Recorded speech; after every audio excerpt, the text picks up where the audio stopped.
Hi guys, it's Victoria and welcome back to FemmeHead. Today we're going to talk about ovulation or our ovulatory phase. Last month I went through the luteal phase. I'll link it up here and also down below. But today we're going to talk about making the most out of your ovulatory phase. This is the time in which we ovulate or release our egg for the month. And if you're looking to create a little nugget, this is your time to shine.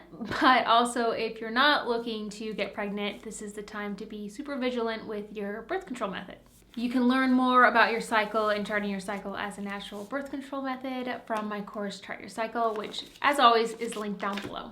Ovulation is crucial to our hormonal health, and it's actually one of the downsides to not having a real cycle when you're on hormonal birth control is because most of them you don't ovulate. If our cycles are the 4 seasons, ovulation is summertime. And who doesn't love summer? It's not as long as the other phases and only lasts the couple days around when you ovulate. But it doesn't mean that it's not important or that you can't take advantage of it. All of your hormones are surging, and that's a good thing. Sometimes hormones get a bad rap and people are like, oh, she's just hormonal, blah, blah, blah. But it's like, nah, girl, you wish you had these hormones. I can take over the world with these hormones.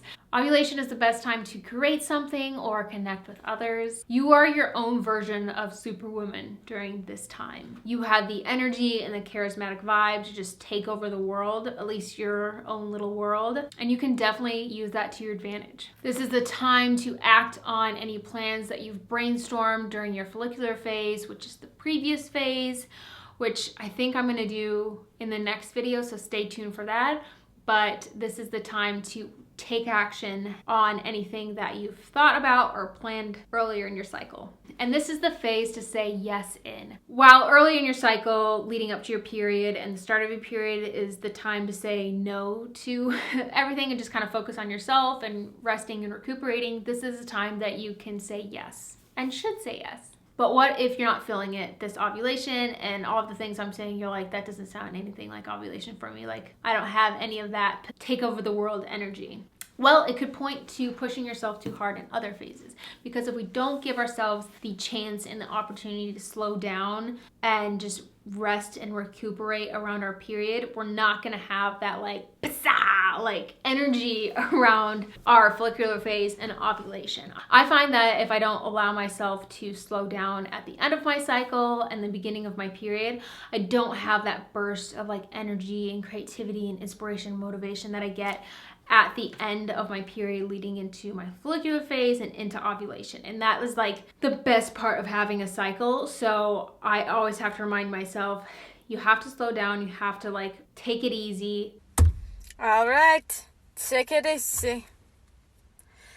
Take it easy. And not try to push yourself, because then you'll have that big juicy energy. But if you don't, then you don't get the energy. If you find you're struggling through like ovulation and you just don't have energy and you just feel burnt out, schedule some time during your upcoming luteal phase and menstrual phase for just downtime, rest time, recuperation, me time, self-care, all that good stuff. In her book, 50 Things You Need to Know About Periods, which I pulled from for this video, Claire recommends writing out a gratitude list during your ovulatory phase. And I love gratitude lists. I love gratitude in general. I think it's such an important thing to practice, finding things daily that we're grateful for. And so she recommends doing a gratitude list during ovulation, because creating that sense of gratitude within ourselves can help going into the coming phases when we're not feeling so hot and we don't feel like Superwoman and we're a bit more like emotional and down. So you can look back on the things that you're grateful for to give yourself a little like boost of, yeah.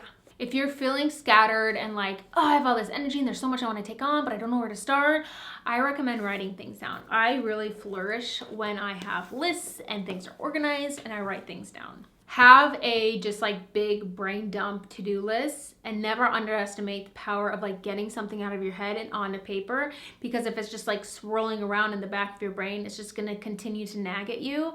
But I find that getting it out onto a piece of paper, I'm more likely to get it done and not forget about it. I'm also more likely to actually look at it and be like, is that actually the best use of my time? Does that actually need to happen where does that fall on the priority list? And so I can just like cross some things out that were swirling around in the back of my head bothering me, but really aren't that important. I also love morning pages as a place to like sort through your brain, your to-dos, your brain dump list, and what you need to accomplish, what you want to do that day, and all that good stuff. I do morning pages every single morning. I've talked about it before. I'll try to link my morning pages videos down below, but definitely recommend looking into morning pages. If you feel like you're a person that struggles with like focus and wanting to take on too much and not being able to prioritize and get the important things done. I love to chart details of my cycle not related to birth control, so things beyond just temperature and cervical fluid. So I'm going to share that list again today. I shared it in my luteal phase video. But things like, did I get 8 hours of sleep or was I tossing and turning? What was my mood like for that day? Was I happy? Was I sad? Was I irritable? Energetic, groggy, motivated? Am I breaking out? Because I find that I actually will get breakouts around ovulation more so than during my period. Do I have any cramps? Am I bloated? Do I have headaches? I do find that not every cycle, but pretty consistently, I get an ovulation pain, also called middle spurts. And so there's just fun little things that you can start noticing about your cycle when you start tracking things beyond just temperature and fluid. And then another book that I recommend if you're interested in learning more about your phases is The Optimized Woman. She calls ovulation your expressive phase. And so I want to share some abilities, what doesn't work out so well, and some strategies for this phase, because it's all about just making the most out of each phase of our cycle. And I really believe that if you learn about each phase and your strengths and weaknesses, you can use that to your advantage to just make the best life possible. Another good book about all of this, In the Flow by Alyssa Vitti. Highly recommend this one. It's also on my book list. But anyways, Optimized Woman. She says some abilities during your ovulation is creating connections and supporting relationships. You are an effective communicator and have really good people skills. You are flexible, able to compromise. You have a real enjoyment of life. This is a great time to try and persuade others, feel and express gratitude and appreciation for life. You are gentle, nurturing, and caring during this phase, generous. What doesn't work? If you're expecting to be Superwoman and that doesn't happen, you can get down on yourself. Just know it's a possibility, and if you don't have that, you can assess the other areas of your cycle that might need a little bit more TLC to make that happen for you. Okay, strategies. Go to events and classes to make new friends and relationships. Get out into nature, indulge your senses, physically touch people when and where appropriate, which might not be the best right now. Exercise, walk, dance, and have fun with your body. Eat your favorite foods, have heart-to-heart conversation, broach difficult subjects, put any ideas into action, list your everyday successes and feel really good about them. Start casual conversations and create new contacts at work. Offer to teach during this phase. Create a campaign to sell yourself. Contact people, find creative outlets, use your communication skills to sell your ideas to people. Aim high. Goal fulfillment, target and contact people who may be able to help you meet your goal, ask people for input on your ideas, ask for face-to-face meetings, practice presenting your ideas to people, develop a 17-second introduction, and evaluate the positive impact achieving your goal will have on others.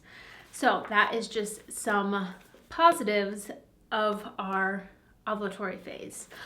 All right, guys, that is what I have to say about ovulation.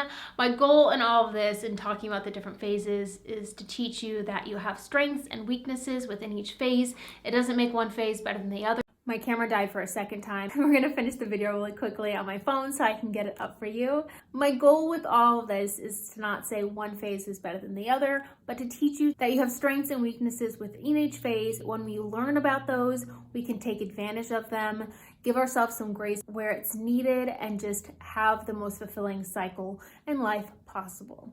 Anyways, that's what I have to say today. Thank you so much for watching today's video. I hope you enjoyed it, and I'll see you guys in my next video. Bye!